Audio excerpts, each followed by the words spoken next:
Friends, എല്ലാ കൂട്ടുകാർക്കും സ്കോറിലെ മലയാളത്തിൻ്റെ മറ്റൊരു യൂട്യൂബ് സെഷനിലേക്ക് സ്വാഗതം. അപ്പോൾ ഇന്ന് പ്രധാനപ്പെട്ട ഒരു അപ്ഡേറ്റ് വീഡിയോ ആയിട്ടാണ് ഞാൻ നിങ്ങളുടെ മുന്നിലേക്ക് വന്നിട്ടുള്ളത്. ഞാനിന്ന് ഡിസ്കസ് ചെയ്യാൻ പോകുന്നത് 8ാമത്തെ പേ കമ്മീഷനെ പറ്റിയിട്ടാണ്.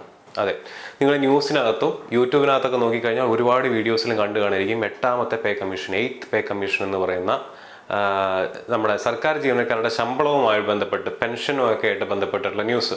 അപ്പോൾ ഇതെന്തുകൊണ്ടാണ് ഇപ്പം ചർച്ചാ വിഷയമാവുന്നത് നമുക്ക് നോക്കാം. ഈ കഴിഞ്ഞ ജനുവരി 16 മകരസംക്രാന്തിയൊക്കെ നമ്മൾ ആഘോഷിച്ചുകൊണ്ടിരിക്കുന്ന സമയത്ത് നരേന്ദ്രമോദി പുറത്തുവിട്ടിട്ടുള്ള ഒരു ട്വീറ്റും അതിന് ministry of railway Ashwini Vaishnaw എന്ത് ചെയ്തിട്ടുണ്ട്, അതിനെ താങ്ക്സ് പറഞ്ഞുകൊണ്ട് അല്ലെങ്കിൽ അതിനെ അപ്രൂവ് ചെയ്തു. നരേന്ദ്രമോദി 8ാമത്തെ പേ കമ്മീഷൻ അപ്രൂവ് ചെയ്തു എന്ന് പറഞ്ഞുകൊണ്ട് എല്ലാവർക്കും ഒരു മകരസംക്രാന്തി അല്ലെങ്കിൽ ഹാപ്പി സംക്രാന്തി വിഷ് ചെയ്തുകൊണ്ടുള്ള ഒരു ട്വീറ്റ് നമുക്ക് കാണാനിടയായി. അപ്പം ഇത് മുന്നിൽ വെച്ചുകൊണ്ടാണ് എല്ലാ ചാനലുകളിലും ഈ പറഞ്ഞ പോലെ എല്ലാ ന്യൂസ് പേപ്പറിലും 8ാമത്തെ പേ കമ്മീഷനെ പറ്റിയിട്ടുള്ള വാർത്തകൾ വരുന്നത്. ഓക്കെ, അപ്പോൾ എന്താണ് പേ കമ്മീഷൻ, എന്താണ് ഇത് സർക്കാർ ജോലിക്ക് പ്രിപ്പയർ ചെയ്യുന്നത്, പ്രത്യേകിച്ച് കേന്ദ്ര സർക്കാർ ജോലികൾക്ക് വേണ്ടി പ്രിപ്പയർ ചെയ്യുന്ന കുട്ടികൾക്ക് അല്ലെങ്കിൽ അവർ അറിഞ്ഞിരിക്കേണ്ട മാറ്റം ഇതിനകത്ത് എന്താണ്? പേ കമ്മീഷൻ എന്ന് പറഞ്ഞാൽ എന്താ? It is a body setup by central government that reviews and recommends changes to salary structure of employees.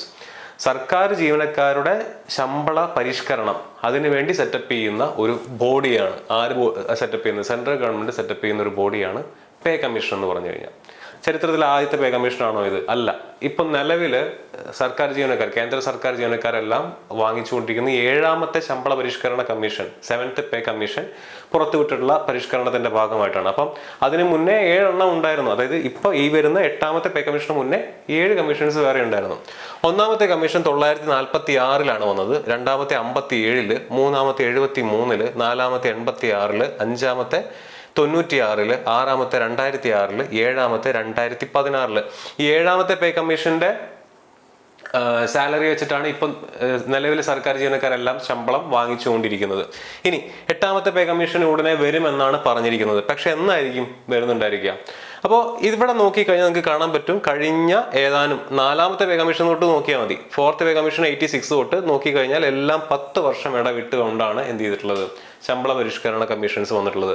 അങ്ങനെയാണെന്നുണ്ടെങ്കിൽ 2026 ജനുവരിയിൽ തന്നെ, ഇപ്പം ഇതിൻ്റെ എല്ലാം ഇംപ്ലിമെന്റ് ചെയ്തുള്ള ഡേറ്റ് നോക്കിയാൽ നിങ്ങൾക്ക് ജനുവരി 1 എന്നാണ് കാണാൻ പറ്റുന്നത്. അപ്പോൾ 2026 ജനുവരി 1 തന്നെ 8ാമത്തെ പേ കമ്മീഷൻ വരാനുള്ള സാധ്യതയുണ്ട്.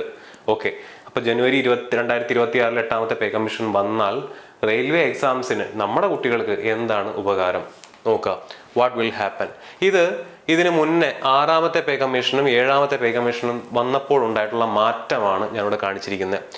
7000 രൂപ 6ാമത്തെ പേ കമ്മീഷൻ പ്രകാരം 7000 രൂപ ബേസിക് പേ ഉണ്ടായിരുന്നത് 2.57 എന്ന് പറയുന്ന ഒരു ഫിക്സേഷൻ ഫാക്ടർ എന്ന് പറയുന്ന ഒരു സംഖ്യ, അതിന്റെ സാങ്കേതികത്വത്തിലേക്ക് നിങ്ങൾ പോകേണ്ട കാര്യമില്ല. 2.57 എന്ന് പറയുന്ന ഒരു ഫിക്സേഷൻ ഫാക്ടർ കൊണ്ട് എന്ത് ചെയ്തു, 7000നെ മൾട്ടിപ്ലൈ ചെയ്യുമ്പോൾ 18,000 ആയിട്ട് മാറി. എന്ന് പറഞ്ഞാൽ 6ാമത്തെ ശമ്പള പരിഷ്കരണം 2006 വന്ന 6ാമത്തെ ശമ്പള പരിഷ്കരണത്തിൽ നിന്നും 2016 ശമ്പള പരിഷ്കരണമായപ്പോഴേക്കും ബേസിക് പേ 2.57 മടങ്ങ് വർദ്ധിച്ച് 18,000 ആയിട്ട് മാറി. എന്ന് പറഞ്ഞാൽ ഇപ്പോഴത്തെ ഗ്രൂപ്പ് ഡി ലെവൽ 1 തസ്തികയിലുള്ള ആളുകളുടെ ശമ്പളം സ്കെയില് 18,000 ഈ വർധനവിന്റെ ഭാഗമായിട്ട് വന്നിട്ടുള്ളതാണ്.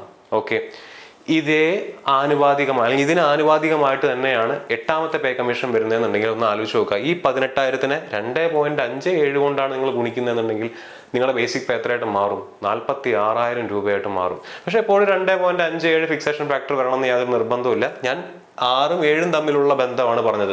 നമ്മൾ 5ാമത്തെ പേ കമ്മീഷൻ ഇവിടെ കാണിച്ചിട്ടില്ല. 5ാമത്തെ പേ കമ്മീഷനിൽ നിന്നും 6ാമത്തെ പേ കമ്മീഷനിലേക്കുള്ള ഫിക്സേഷൻ ഫാക്ടർ എന്ന് പറയുന്നത് 1.89 ആയിരുന്നു. അപ്പോൾ 1.89 കൊണ്ട് ഗുണിച്ചാലും 18,000 എന്ന് പറയുന്നത് ബേസിക് പേ എത്രയായിട്ട് മാറും? 27ഉം 30ഉം ഒക്കെ. ഇതാണ് നമ്മുടെ കുട്ടികളെ സംബന്ധിച്ചിടത്തോളം നിങ്ങൾ മനസ്സിൽ വെക്കേണ്ട കാര്യം.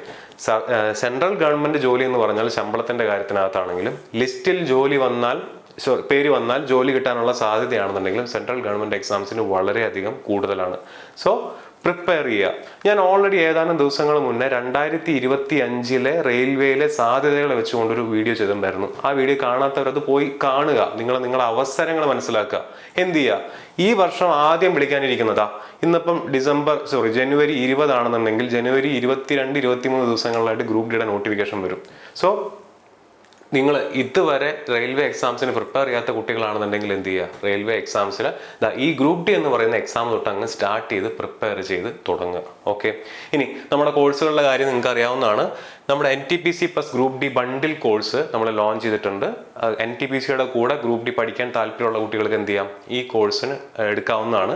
ഇനി NTPC നിങ്ങൾ അപ്ലൈ ചെയ്തിട്ട് ഇതുവരെയും പഠിച്ചു തുടങ്ങാത്ത കുട്ടികൾക്ക് വേണ്ടിയിട്ട് NTPC ഡ്രീം ബാച്ച് 2.0 നമ്മൾ ഓൾറെഡി ലോഞ്ച് ചെയ്തിട്ടുണ്ട്. NTPC ഡ്രീം ബാച്ചിൻ്റെ 1 മന്ത്, ഫസ്റ്റ് ബാച്ചിൻ്റെ 1 മന്ത് ഫ്രീ ട്രയൽ ക്ലാസ്സസ് നമ്മുടെ പ്ലേലിസ്റ്റിൽ അവൈലബിൾ ആണ്. നിങ്ങൾക്ക് സംശയം ഉണ്ടെങ്കിൽ, നിങ്ങൾക്ക് നമ്മുടെ ക്ലാസ്സുകൾ എങ്ങനെയുണ്ടെന്ന് അറിയണമെന്നുണ്ടെങ്കിൽ ആ പ്ലേലിസ്റ്റ് പോയി നോക്കിക്കഴിഞ്ഞാൽ നമ്മൾ ഓരോ വിഷയവും എങ്ങനെയാണെന്നുള്ളത് നിങ്ങൾക്ക് മനസ്സിലാക്കാൻ പറ്റും.